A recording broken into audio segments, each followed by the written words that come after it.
Hi, everyone. Welcome back to the Serial Optimist podcast. I'm your host, Stephanie, and I have the amazing, the allured, the infamous Albany area influencer, Miss Kristen Suraci, with us today. Hello.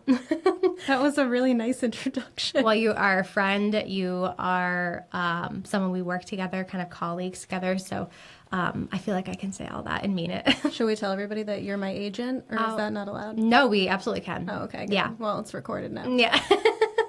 Yeah, so if everyone didn't know this, I am Kristen's agent, so I assist her in finding brand deals and partnerships for her brand, Saucy Suraci. So I wanted to really start this off with you kind of telling your story of how this even got started, because you went from basically zero to you're almost at 23,000 followers, a very well-known brand in the capital region. So I'm going to just let you start and go with that. This is terrifying. You're supposed to be the one that does my elevator pitch, and now you're putting it back on me. So you're already not doing your job. I'm not, no. Yeah, no. So I started the page in January of 2022, 23, January of 2023. And it really just started as me showing the restaurants I was going to, because I love to go to new places and support the new businesses around the capital region. And I was always the go-to person for friends and family when they wanted to find a place to go to eat. Like, people would call me and say to me, Kristen, I'm going to be in Saratoga for lunch. Where should I go? Or so many of my guy friends would always text me and be like, I have a date tonight and she lives in Schenectady. Where should I take her? Things like that. And I was like, maybe if I just start posting where I'm going, it'll give my friends and family an idea of where they could go, and they'll stop calling me all the time. You're like a food matchmaker, like a restaurant matchmaker. I wonder how many of those dates worked out. No, so it started off as that, and then just kind of grew from there. And then I had businesses that weren't food related reaching out to me, and they were like, would you come in and showcase our business? And I was like, you know what? Yeah, I will. Why wouldn't I? Obviously, I love food, so that's kind of where it all started, and my passion for that. But I think as I've continued, I've realized the real passion just lies within helping small local businesses of any kind. I love that. And I think that's what drew me to you. And it's so funny because just so everyone knows the landscape, I was providing social media support for a local hospitality company, and Kristen slid into our DMs asking about a partnership, and I was like, hell yes, we should work with her. And they were like, I don't know about influencers. I was like, I'm saying yes, and you're just gonna do this, and we're gonna make this work, because I loved your content. I love that you were locally based. You definitely have this community feel about supporting businesses that I really respected. And so I was like, you're saying yes. And so that's how we ended up working together. And then her and I decided to do a Zoom and just started slowly building some rapport. And then now it's just I absolutely love you and adore you. And I'm just so happy you're in my life from a friend perspective, but also business perspective. And I'm pregnant, so I'll try not to cry because I get emotional about all that stuff now. Don't cry, because I'll cry too, and I'm not pregnant, so that'd be embarrassing. But I fell in love with you too. The first time we spoke, I was like, this girl is just my kind of people. It was just a mutual respect and connection. So are you from Schenectady, capital region? Is that you've been born and raised? Mm-hmm. Okay. And yeah, Suraci, what is that? That's my last name. No, what's your where is that background? It's Italian. Yeah.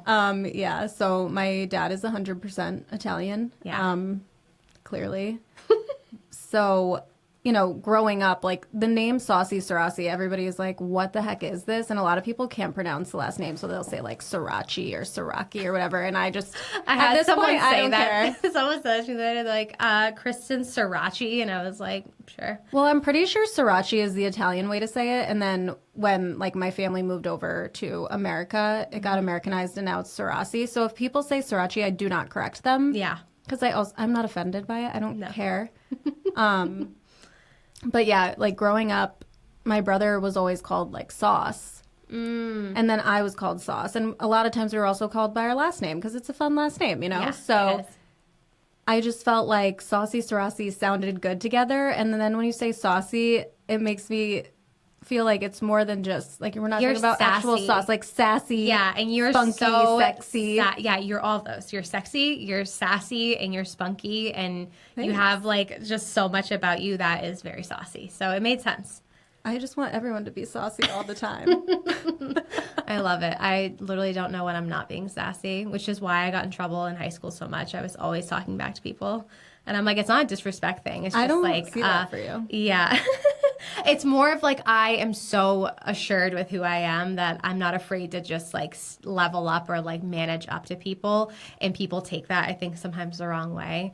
I think most people who know me either love me or don't. I think you're just direct. I don't think you're sassy. You're not like rude. No, I'm really, that's the biggest thing and misconception, I think, with me is that I'm so direct. People don't like that. No, everyone's like wants you to be really sugar coated Yes. and fluffy, and I've had to work on that because I have a lot of cancers in my life, and Hey. you're a Cancer, but you're not as sensitive to a lot of. I'm that very stuff. much on the border of Gemini and Cancer. Yeah. So maybe I don't You're know. sensitive and like really sweet soul, but I don't think you take things very personally a lot of the time. Sometimes you can, but like with like I've never had to have like a difficult conversation with you, but it's more in life. I was raised in the business world of like corporate America, and I worked with primarily men. Yeah. And it was direct as shit. It was never like sugarcoat. It was like, just tell me what the fuck you're trying to tell me and like get it out of your mouth and tell me what you're trying to say. And so I used to be really soft and like really sensitive because I'm a Scorpio. I'm very sensitive, but I'm also like claws out. And so I learned early in my career that I had to be very direct to get my point across and to have respect because I was with mostly men around me. And so I now am just that way. I'm just so direct. And my therapist calls me like a truth seeker because of who my human design is. She's like, you ultimately like desire truth and you want truth and you like embody truth. So when someone is not like that, it drives you crazy. I'm the same way though too. Yeah. I'm like, just shoot it to me straight and then let's move on. Yeah, exactly. Even if it hurts me, I'd rather be hurt for a second and then. Well, and exactly. And I think so many people in society are so soft, and I think there's a really delicate balance between like the masculine and feminine energy that people have and that directness and softness. But I think in business, personally for me, you can be really direct and firm and persistent and have those masculine traits, but do it in a nice, respectful way.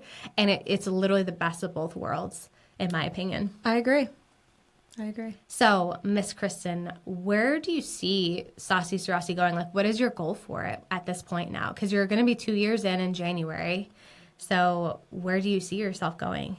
It's a great question. It's the question of the hour. Getting asked that a lot lately. Yeah.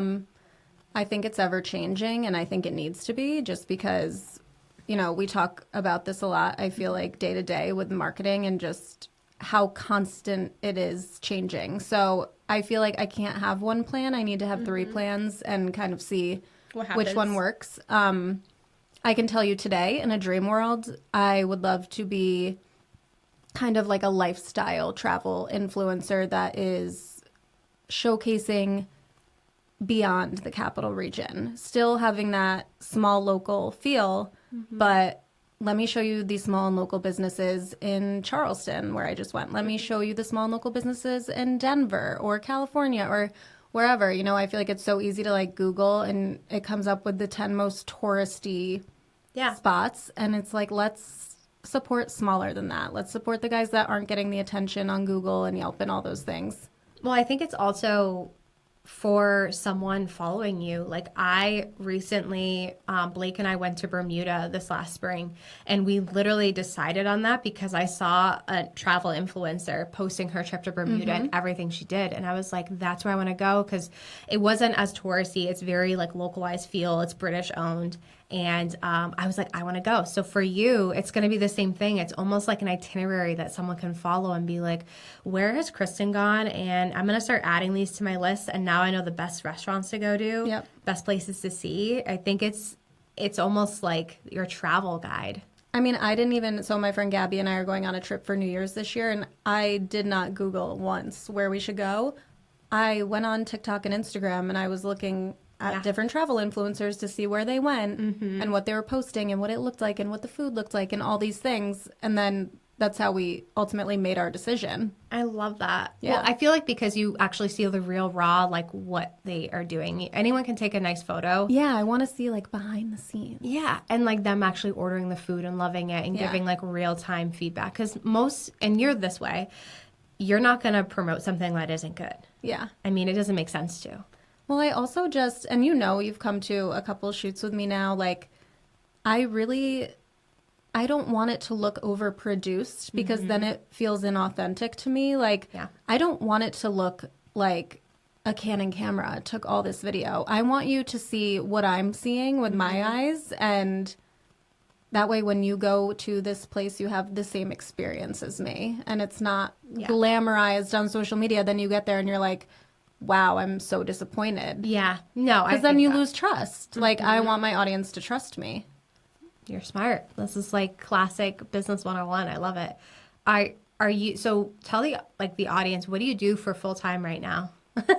Oh yeah. So, or like, what's your career this been is like? what people don't know about me, which I think is so funny. They just think I like go around and get free food all the time, which I mean, fine. That is part of it. Like, we'll be real here.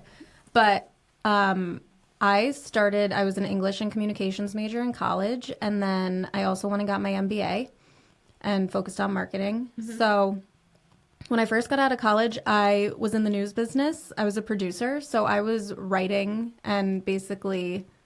I didn't know that. That's so cool. Yeah, picking, like, I was so, like, Anchorman, when you see the guy reading from the teleprompter, I was writing all of that. Oh my gosh, that's stressful. And picking the shots and the video and the sound bites and all those things, and... That's what brought me down to Charleston, and I lived there for a couple of years, and I just realized that the news business is really a negative world, and there's just a lot of dark and gloomy, and I was like, I don't think I can live my life like this. Because it's also a lot of bias, and you don't have a choice in whatever the production, who's funding it. Yeah, it's like you're going through all these sound bites. Like, I was in Charleston when the Charleston church shooting happened, and I remember just sitting in a sound booth and listening to family members of, people that just lost someone in this shooting. And I'm like, in there with the mindset of, I need to pick out the saddest soundbite that I can, and I'm like, this just feels icky. Like, can I do this? Feels good. My whole life? I don't know. It's almost like you're profiting off people's pain in a way. Yeah. Which I know, like, the news is going to go on regardless. So, there's a double-edged sword there. But it just wasn't for me. I give people that are in the news industry all the credit in the world because it's such a hard job. It's long hours. You miss holidays with your family. You're putting yourself in danger. Sometimes there's a lot that goes into it. But I just felt like there was always going to be something else, and my path would lead me somewhere else. So I moved back to Albany after working in Charleston, and I worked in PR for a little bit, and then I decided I wanted to move into the tech space. So the last 5 years, I've been working in project management for tech companies. I don't know if that's the best career path to choose because they're always laying people off, but it is it's given me a lot of flexibility, and I do like my day job. Yeah. As much as I love Saucy, Suraci, and everything I get to do there, I also do like my regular job too. Yeah. Which I think is rare to hear from influencers or people in general who make content, because I think so many are like, I'm going to create content so I can get out of this shitty job so I can make money on my own. But I think it's refreshing to hear that you actually like your job. And that's actually I always say this to people because people think you own your own company, you're, that entrepreneurial hustler mentality, you hate the 9 to 5. I'm like, I don't hate the 9 to 5. I don't either, I think if you love your job, amazing. It's just about liking what you do. I just couldn't work for other people, and I just was ready to start my own company, and it just made sense for me. Well, and I think it also depends on the team you have, the boss you have. Yeah. I'm so lucky to have a boss That's a that huge is thing. very hands-off and kind of is like, if you get your work done, you won't hear from me, and she truly means that. So I can kind of make my own schedule, and sometimes that means working 8, 9, 10 o'clock at night, and to be able to balance everything. But I feel like the saying is so cliche, but it's also so true. Like, if you love what you do, you won't work a day in your life. And don't get me wrong. There are days I hit the pillow and I'm like, how much longer can I do all of this? But also I still get up the next day and I'm like hitting the ground running and I'm excited all over again. So I don't know. Like, I don't know how long I'm going to be doing both, but until you'll probably find a time where it makes sense, where whether it's a financial opportunity that's like too good to pass up, like with Cheez-Its sponsoring me. Cheez-Its, hello, please sponsor Kristen. Cheez-Its. We're just gonna put it out into the universe. Cheez-Its. Me too. Oh my gosh, when being pregnant, I have heartburn over everything, but Cheez-Its give me the worst heartburn. But I don't care because it's so no. good. I know it's literally terrible. That's heartbreaking. And no, I literally just had 2 Tums right before we got on this because I literally like breathe and get gosh. heartburn now. But I love that for you, and I feel the same way. Like, people pregnant especially and running a business with a team, they're like, you need to slow down, and I'm like, I'm pregnant, I'm not dead. And one, I don't know how you do it. and two, it is hard. Like, I will say, I give moms, working moms specifically, so much credit because it is a lot to adjust to in the beginning. Like, first trimester, I was basically dead to the world. I felt like such shit this summer. I was like, if this is my whole pregnancy, I'm not Never doing this again. I'm never doing this again. Yeah. And then I got to the second trimester. I was like around the 10 to like 12 week mark, and I started feeling so much better. And now I'm at 22 weeks and I've never felt better. I have such great energy, and I know like what works for me. Like, I'm like 6 a.m. to 3 p.m. I'm golden. And then after that, I'm like starting to crash. You're crushing it. I'm trying. I've actually never been more inspired and like creative than I am now being pregnant. And I think because I'm like creating life, and I want a legacy for my child, and I want to be able to create something. And I also don't know how I'm going to feel after birth. Like, I you're truly, like, let's do it all now while I have the energy. all done now while I have energy, just in case I do need to take time off. You know, so many people are asking me like, oh, are you going to stop your business, this? And I'm like, no, I have a team. I plan on actually doubling our revenue next year. So Same. That is exactly. I need you, girl. I know. I'm like, no pressure, but like, I need you. So you can only take so much time you are off. a huge part of that plan for me. And I'm so excited for when we do our business planning at the end of the year, because I literally want to map out, like, you know, we have Happy Brands, and then we have, of course, you as our main influencer. And then we have our podcast now that we're bringing on, and we're getting sponsors and some partnerships, which is really exciting. And I just want to keep exploring what this all looks like and have no regrets in life. Like, is it going to make me $1 million? Probably not. And I'm okay with that. Like, I don't need it to. I think it's great when I look, you know, I've said this before, like Alex Cooper with Call Her Daddy. I love her podcast, and I love that she's made so much money off of it. If mine doesn't get there, I'm not going to be heartbroken. I'm just excited to share my story, you know, my friends, colleagues, founder stories. Like, that's what's important. Have you ever listened to The Toast? Yes. I love that podcast. The Toast is also really good. That was actually a big inspo when we started the podcast. I love them so much. Oh my God, we could be them. You're the redhead and I'm the brunette. Totally. You're more than welcome to come back anytime, all the time. We're going to have to sidetrack that for another time. I know we will, but I'm excited for you. So as far as like, you know, for you, as you know, you and I obviously talk about the business collectively with Happy Brands, but what are you doing? Like, are you tracking your revenue from year to year of what you're bringing in? I'm going to ask you the hard questions. Yeah, for sure. I also think there's like power in sharing, and people are very tight-lipped about it. Am I going to share with you how much money I made this year? No, I'm not, but maybe one day I will. For right now, I can tell you, so this is the first year that I made money off of the page. And I like had a running list in an Excel sheet going of like the account and how much I made and whatever. And I did add that all up recently just to see kind of where I was going to be at towards the end of the year. And I have shared that amount with one person recently because I kind of lost my shit. When I saw it, I was like, whoa. I, you know, like you get little bits here and there and you kind of are like, oh, it's not that much. And then you look and you're like, okay, like this isn't enough for like a full-time salary, but like, dang, I did kind of good here. I know we talked a little bit about the numbers behind the scenes because as everyone knows, I'm very transparent about money and numbers. And I like that because women aren't generally, and men aren't they always like, oh, it's like this facade, like I'm gonna, make this and learn how to make $1 million, but what are you actually making? Yeah. So I love that when you and I talked about it, I was like, holy shit, Kristen, like you are gonna do double that next year, and you're already doing so well and have a full-time job. You've got to read Jason Tartick's book, Talk Money to Me. I think that's what it's called. He's like, he kind of feels the same way as you. He's very transparent about just being open about finances, and there's a lot of power in that. I don't think he's ever shared with us like how much money he makes, but that's besides the point. Still love him. But he's just, it's a really good read. Actually, yes. Jason. I actually have not read his book. I really like Jason. His podcast is a really good one. It's super interesting. Yeah. He asks, like, he talks to, a lot of influencers in Bachelor Nation, obviously, and stuff like that. But he asks them the questions that I feel like nobody else is asking. Everyone wants to know. And like, everybody wants to know. Like, what did you get for a contract deal? And some of the girls are making $250,000 off of, like, a couple reels or, like, a partnership. It's wild. Like, yeah, There's so much money in crazy. influencer marketing, which is why I'm like so intrigued by it for you, because it's like I am rooting for you as like a friend and as someone who represents you to clients, but also from the business side for us, it's allowing us to evolve in different markets now, because we're able to, have you as like our brand, almost ambassador influencer, like, hey, we do social media and marketing, but we also do influencer marketing. Yeah. And this is Kristen. This is Saucy Suraci.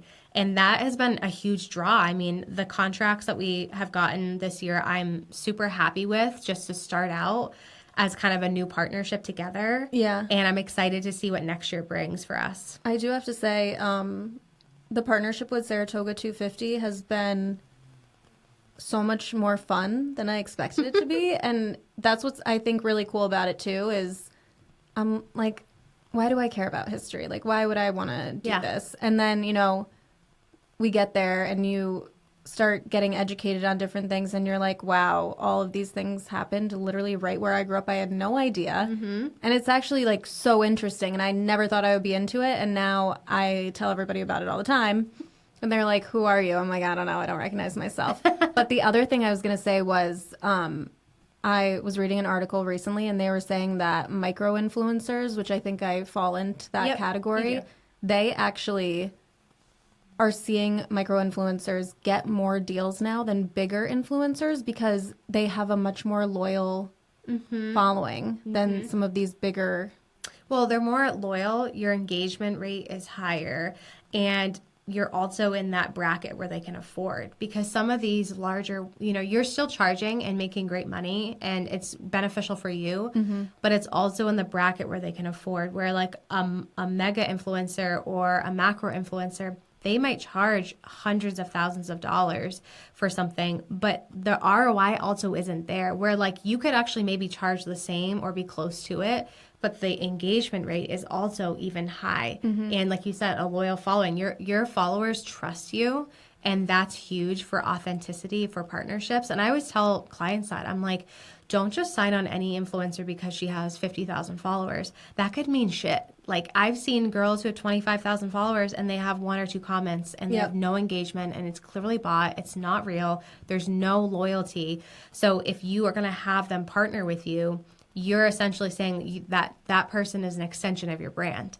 Like for Saratoga 250, they put a lot of trust in me with you of like, hey, she's this local kind of novice in food and beverage and local businesses. We want to have her kind of come in and be a partner.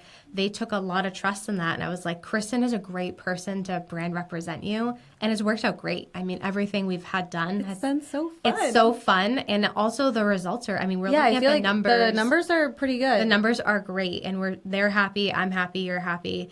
But you're right. I think there's a fine line right now that I have to tell people. I'm like, your ideal influencer to work with is between that, like, as low as 5,000 to like 30 to 40,000 followers, because those are like the good micro that have a really good engagement, and that anyone above that, like, generally isn't as strong, isn't as loyal. And you see a lot of influencers just pushing product. They keep pushing stuff that they don't even care I know, and about. it's hard because like sometimes I look at the number and I'm like, oh, I can't wait till I get to like 100,000 followers. But then we talk about things like this and I'm like, but do I really want that? Like maybe I should just be happy with where I'm at. And well, the following I think is it's an evolution of the growth of your brand. So I don't think it's a bad thing to get there. And that's, I wasn't saying that as it's a bad thing when you're there. For sure.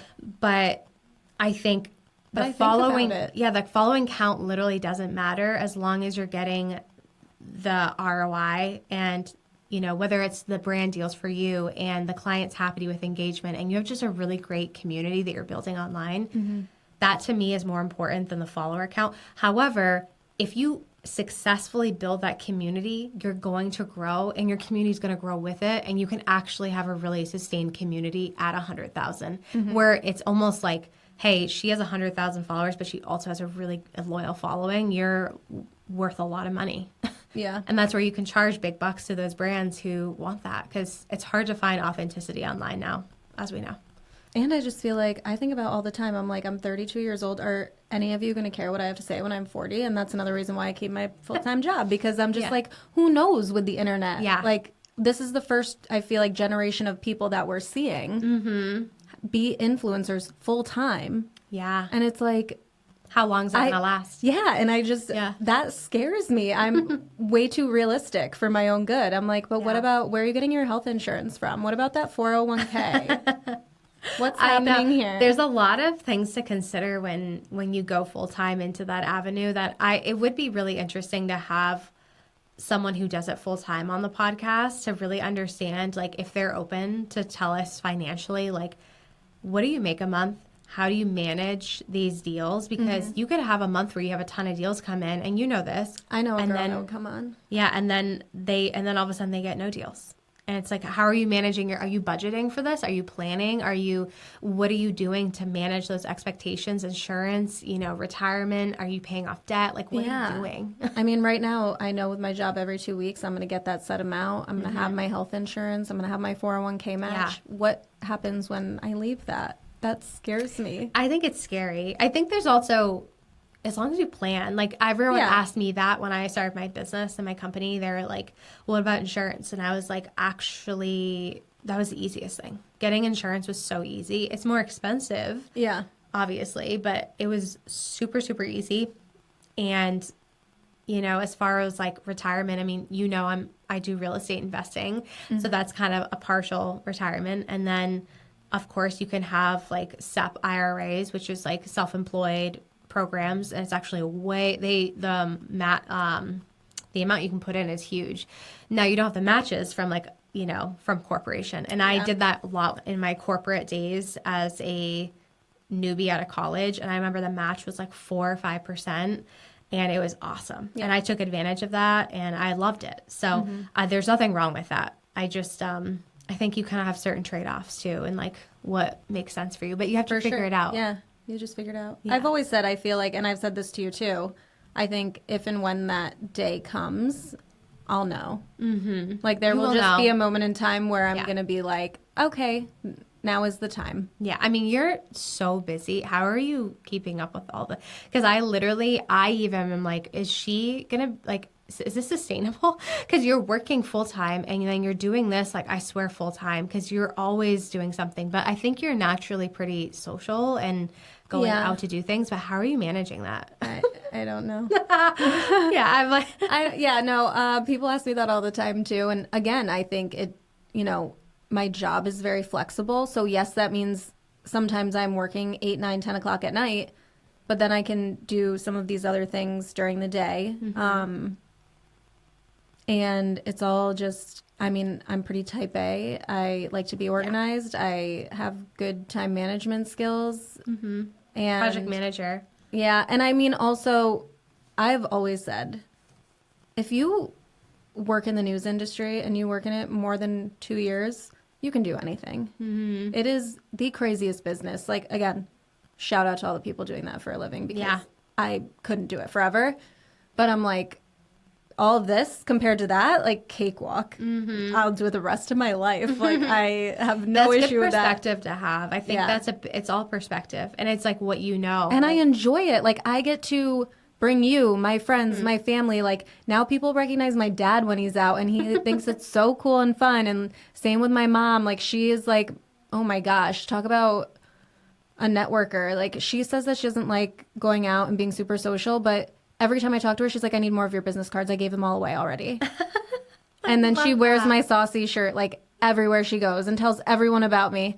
And it's just like, it's There's so nothing funny. better than a It's proud so mom. well, and it's just so cool too. Like they get to be a part of it. My friends get to be a part of it. Like that is also what makes it so much fun to me, and Yeah. it makes it not feel like work, because even when I'm going to all these places, most of the time I'm bringing someone with me. Yeah. No, you've built something really special, which is why it's so easy to like sell you to businesses and talk about you and incorporate you in my own pitch, because you have like this community personality and like, I don't know, I can't even explain it. It's like something about your aura that feels just so homegrown, organic, and like happy and fun and real at the same time. I'm like, hell yeah, Kristen is the shit. I also have to small shout out to my intern Taylor. Love her Yes. so much. Talk about how do I manage it all.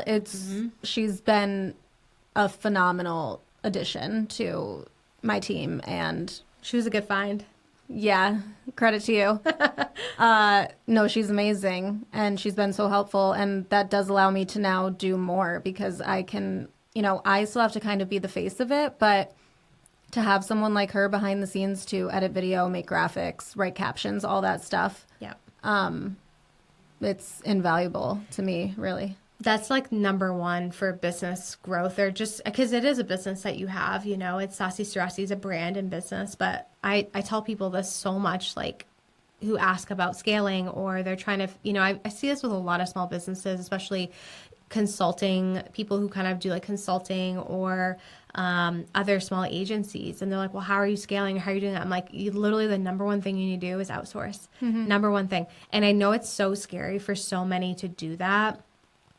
But when you can just start delegating certain tasks that you don't technically need to do, that frees up so much more time and bandwidth. Like I've been able to start this podcast because we've completely restructured our company in a way that was more beneficial for the client, for my team, and for me. And I was like, that was the whole goal of it. I didn't want to just be like, great for me, now I take all this stuff off my plate. It was like, I want my team to have more responsibility in the fact that they get to be a part of something with the client in that relationship that I was kind of managing, and it was like 2 or 3 people deep.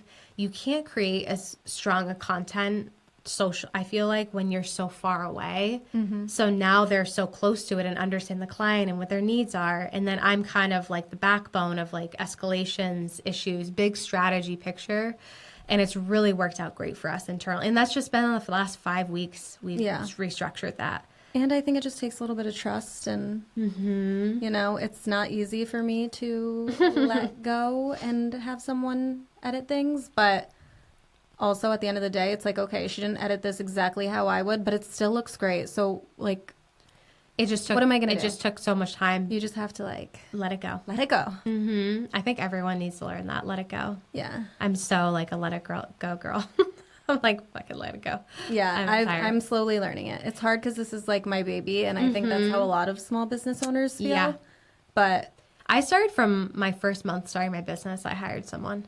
That would have never been me. That was how I feel like that's allowed me to feel more trusting to people. And I also know, like, I'm kind of like a figure it out person, where it's like, okay, if this person doesn't work out, we'll figure it out with someone else. And we've actually had a lot of trial and errors this year, and a lot of challenges with personnel that I really lost sleep over. And I'm like, how am I going to grow this company if I can't hire the right people? And a lot of it was on me, like not having That's maybe... how you learn, right? Yeah, you learn, but I took a lot of self-reflection in that of, we need to have a better process. I need to be a better manager. And maybe I'm not the one directly managing. Like, I'm not great at that. Okay, Caitlin, you're operations manager, because she's run daycares. She's been directors of programs. Like, she knows how to manage people, especially children. And so I'm like, if you can manage kids, you can manage adults. And so it's been life-changing for me. And now we have such a solid team, and I feel so much better about that. And I think Taylor is a great example for you, where it's like you trusted, you let go, and you're like, oh, wow, she did a great job. And not everything's going to be perfect, but you figure it out. Yeah. And then you start to evolve. I just have to remind myself, like, we're not doing brain surgery here. No. We're posting on social media. So when you kind of put that in perspective for yourself, I think it, like, reminds your brain very quickly that all of this can be fixed. Always. That's literally what I always say, especially to clients who, I've had clients who get so upset about a post maybe being something went wrong, because life happens and human accuracy isn't perfect all the time. And I just always remind myself, I used to get so upset in the beginning when I started the business and being like, oh my gosh, I'm like, everything's broken, everything's wrong. And then I'm like, now it's a small thing. It's not like you went in for surgery and you nipped something and now they're dead. Yeah. It's like, we can edit a post. We can edit a post. Ooh, yep, yay. Yep. We can also, like, now know maybe there's a better system that we create and it allows you to get better with your process. So your clients are actually really great teachers too. And that's what I take away from it. But And I just think you have to create a space for open communication.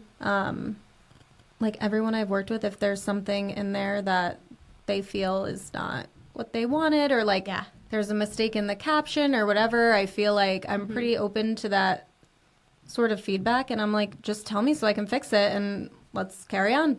Exactly. So I want to close out this time with 3 fun facts that maybe people don't know about you. That maybe I don't even know about you. Okay, you didn't tell me we were going to do this. Nope. So I'm on the spot here. All right. This is hard. Okay, one fun fact is I actually used to have my own podcast where I talked about dating. Yes. I'm not going to say the name of it because I need to, like, wipe those episodes from the internet, but that's number 1. I don't know. I feel like people need to read my 20 Things About Me article in the Times Union. And of course I'm blanking on, like, oh, okay, I have a good one that a lot of people don't know. Like, I think guys I've dated, I've never even told this, which is, I don't know why, it's stupid. But after my freshman year of college, I had a childhood friend that had moved to Kentucky. And I went down to visit her. And I was like, screw upstate New York. I want to go to college down here. So I applied to Western Kentucky University, got in, went there for a semester, was like, there's no way I can stay here. And then immediately came back and went back to Siena and finished my degree there. No way. So you went to Siena? Yep. Oh, I didn't know that. Yeah. Wow. For 3/4 of I would have never career. known that you went down to, like, Western Kentucky and went to school there, the deep South. Yeah. I love it. The big red blob for the mascot. Is that literally what it is? It's the Hilltoppers, but the mascot is literally just this big red blob. I mean, my mascot's a monk, so, I mean... Okay. And when I was in high school, it was a ranger. So, I mean, I'm, like, just so, like, Maine. I mean, it's so, like, backwoods Maine of, like, the Rangers. And then I went to school at St. Joe's, and so it was a, Catholic college. So there was a monk.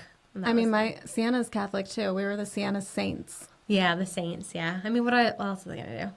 I guess. I don't know. Like a bunny or, like, a rabbit. A bunny? I don't know. I feel like there's, like, cute things you could easily be a mascot for. And I just always am like, who decided this? Not me.